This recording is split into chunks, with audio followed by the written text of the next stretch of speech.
Kanpur agency hospital में कराया था। हाँ।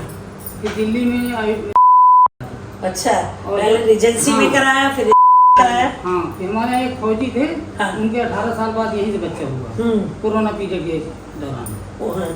फिर उन्होंने इनसे मतलब बात रखी, हमने कहा बहुत दिन हो गए, अब तो बेकार है। फिर आपसे आए रूपाली मैडम ही, मैडम ने आपसे मिलाया।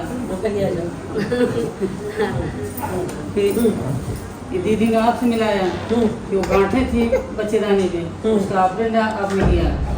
फिर इसके बाद 3 बच्चे आए थे, एक का बाहर किया गया, 2 बच्चे के लिए आप एक बच्चे के लिए 2 रखेगी।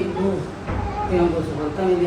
तो आप बहुत शादी की कितने साल? 28 साल। 28 साल बाद आपको ये बच्चे संतान की प्राप्ति सुख मिला।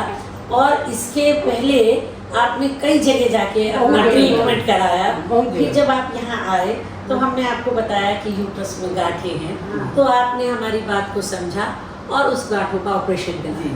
ऑपरेशन कराने के बाद जब आपने केस कराया तो आपको 3 बच्चे हैं, और 3 बच्चे में ये हुआ कि भाई ऑपरेशन के बच्चेदानी है, 3 बच्चे नहीं रख सकते हैं। तो फिर आपका ये सोच के मेडिकल ग्राउंड में एक बच्चे को कम कराया गया और अल्टीमेटली फिर 2 बच्चे रखे गए। हम तो चाहते थे कि एक ही रहे, पर आप लोगों की इच्छा थी कि नहीं हम 2 रखेंगे, और उसके बाद दोनों बच्चे आराम से हो गए। ये दोनों क्या हैं? दोनों बेटे, दोनों बेटे हैं। तो देखिए आपको पहले ही अटेम्प्ट में, अच्छा यहाँ आप पहले ही अटेम्प्ट में, तो आप पहले ही अटेम्प्ट में सक्सेसफुल हो गए। हाँ जरूर आपका रास्ता बहुत कठिन था, आपकी जर्नी बहुत कठिन थी। हमारे रिश्तेदारी में घर परिवार में कोई न कह रहा था कि संभव है, सब लोगों ने यहाँ संभव से हम संभव, ये बात है। तो आपके पूरे खानदान में ये बात हो गई थी कि अब ये कभी बच्चे के माँ बाप नहीं बन पाएंगे। यही था कि अब नहीं कभी बनेंगे।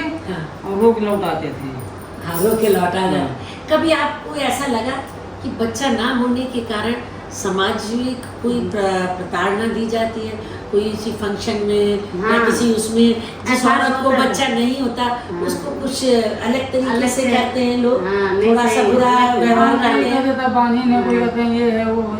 कोई आपको बाजिन बोल देता था, कोई कहता था इनको ना बुलाइए इस फंक्शन में, किसी की गोद भराई है तो उसमें ना बुलाइए, या बच्चों को मान लो किसी बच्चे हैं तुमको कुछ खिलाया तो कहीं तो फील होता है, तो बड़ा फील होता है। उस समय आपका कैसा लगता था? रोती होगी कभी कभी आके?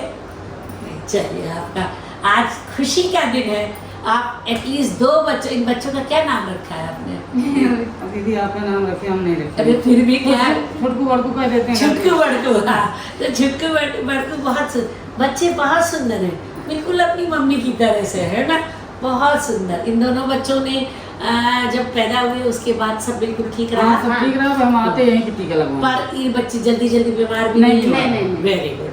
तो जो एक मन में लोगों की वो है फीलिंग है कि ये बच्चे क्या कमजोर होते हैं या बच्चे कोई बीमारी के होते हैं, कोई बीमारी नहीं हुई, पैसे बर्बाद मत कीजिए। वहाँ वो जब डॉक्टर नीचे बच्चे वहाँ दिखते हैं तभी नहीं आते। जरा देखिए कितना सुंदर गोरा चिट्टा मेरा बच्चा है, इतना प्यारा बच्चा है ना, बिल्कुल अपनी मम्मी जैसा लगे, कितना सुंदर। कृपया आप लोगों से अनुरोध है कि इस वीडियो को ज़्यादा से ज़्यादा लाइक, शेयर व सब्सक्राइब करें ताकि हर सुने घर आंगन में गूंजे खुशियों की किलकारी। धन्यवाद।